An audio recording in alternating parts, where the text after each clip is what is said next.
I remember when we were at college at once and we were doing physics, and the lads asked the physics teacher, he said, "Do you believe in God?" And he thought, well, he said, this is not the appropriate time to talk about these things. Typical teacher's answers, you know what I'm saying? Anyway, he says, in short, yes.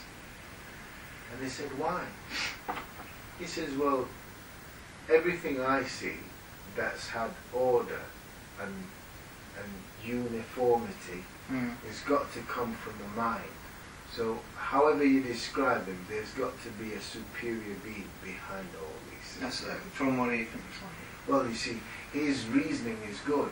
You see, my watch here, that if I was to flip the back open and take the pieces out, boom, boom, boom, boom, boom, boom, and put them back in the case without no order, just put them in and start shaking them up, how many years do you think it would take? An eternity it would happen, but it won't happen exactly. In our lifetime. In 100 million years it would never work, because it takes precision, it takes know-how to put all those pieces in the right order. Watches are designed, aren't they? Yeah, exactly.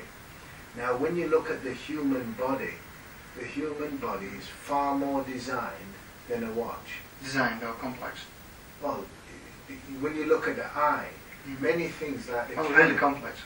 Well, like the camera, somebody who's made a camera to take these pictures that you see there, it's got to be designed.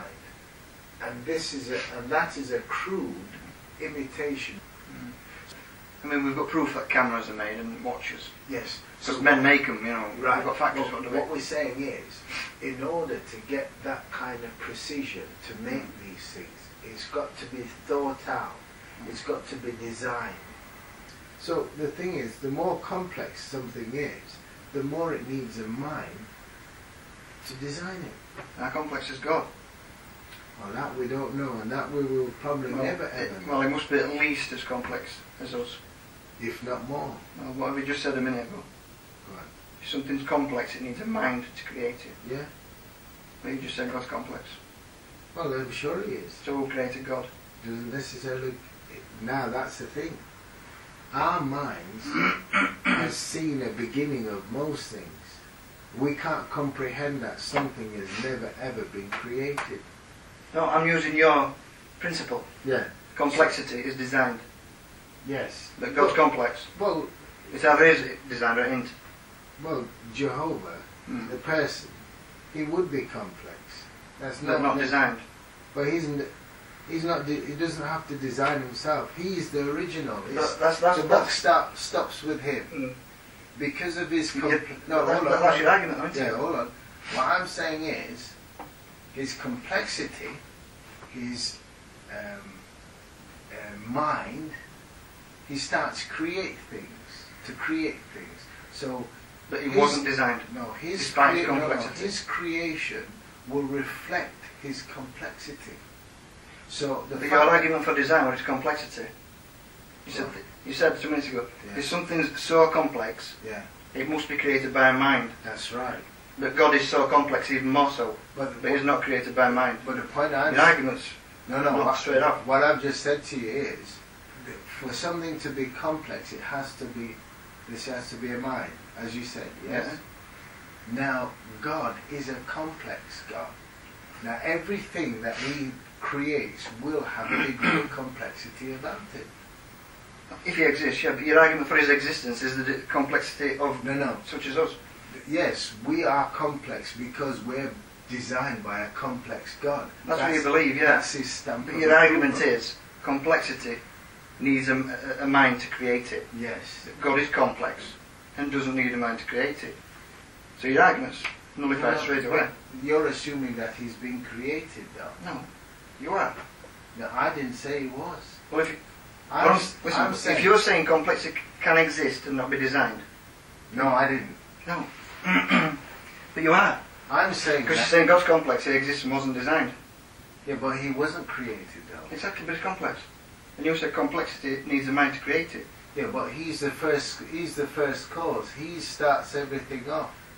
For instance... So complexity can exist and not be designed. Then if that's the case, there's no God then. I'm not saying this, but I'm using your argument. If I'm sure now your argument's contradictory. Okay, let's start from the beginning. There is a God, right? He designs, let's assume there is a God, okay. right? He starts to create things. Those creation reflects him.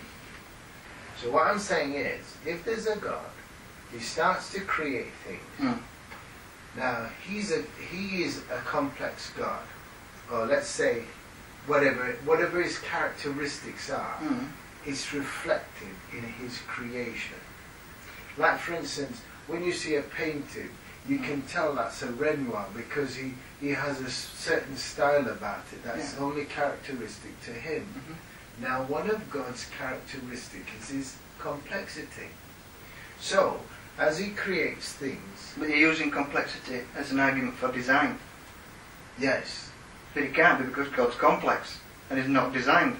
Alright, and if that's... So your argument is straight away, isn't it? No, when we examine creation...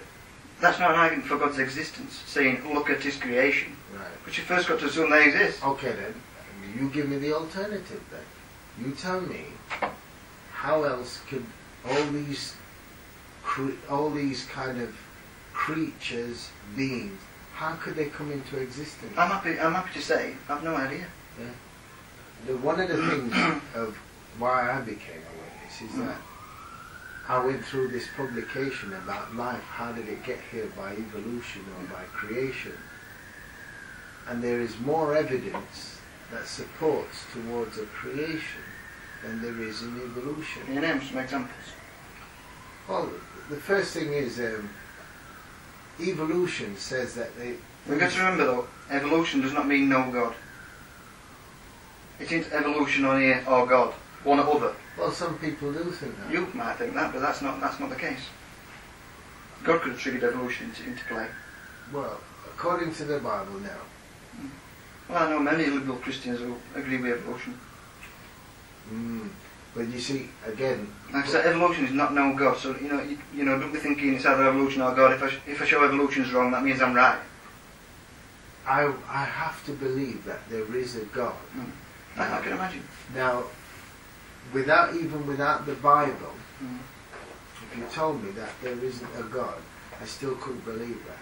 There is an existence of some higher being because of the evidence of the way the world's created and how it's designed. This just could not happen by But then you're saying how it's designed. You're already bringing God into the equation already, aren't you? Yeah. God's got to exist because the way we're designed. Well, you're begging the question with your example. It couldn't happen by chance. All this could not happen by chance. Why couldn't it? The probabilities. According to your belief. The probabilities are just far too great. What's probability? If you use probability after the fact, you can do it, I say, about anything. There's 6 billion people in this world. What's probability of you being you sat in my city at 7:15 on December, whatever it is? No. What's odds on that after the fact? Yeah. There's 6 billion to 1 as you. And there's all minutes in a day. How many minutes in a day? Thousands. Right. Times that by how many people's in the world. Talking about this topic. How many topics is in the world? Yeah, but that's... Looking at trillions to 1, that mean you'll be here talking about this. Yeah, but we're talking about chemical reactions to start off life. The origin of life, to me, is a mystery. I'm honest enough to say it's a mystery. Yeah. And sometimes I'm astonished that I look around and think, God, what are we doing here? What's all this about? I have no reason to believe that God exists. Why? What good reason is there to do that? Well,